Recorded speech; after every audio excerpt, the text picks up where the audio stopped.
the Supreme Court issued what seems to be kind of a blow to President Trump's desire to kill off the DACA program. And Zoe, you have been looking at specifically what the economic impact of ending DACA would be. Tell us about that. Yeah.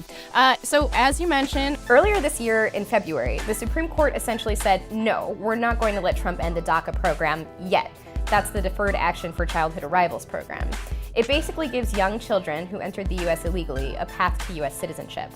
Last year in September, the Trump administration announced that on March 5th, they were planning to rescind the DACA program, which had essentially put 800,000 dreamers, as they're called, in jeopardy. It would strip them of their legal protections, things like, work permits, the ability to have a driver's license, and potentially subject them to deportation.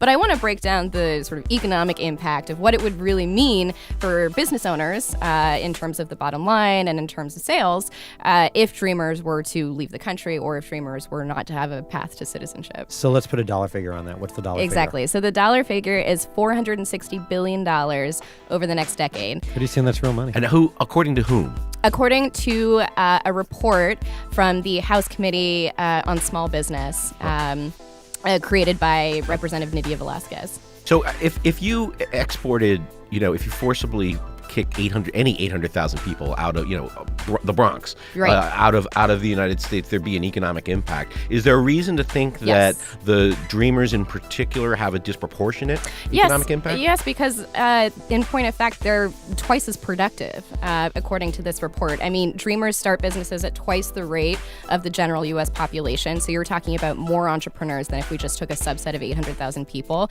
And Dreamers have also had to be really scrappy from the beginning because prior to DACA, they didn't have access to things like student loans or a driver's license. So many of these people grew up working jobs while also going to school. So I think it's just sort of like in their DNA to be productive. So you potentially are squeezing out twice as much work out of one dreamer than you would be from the American who replaces them.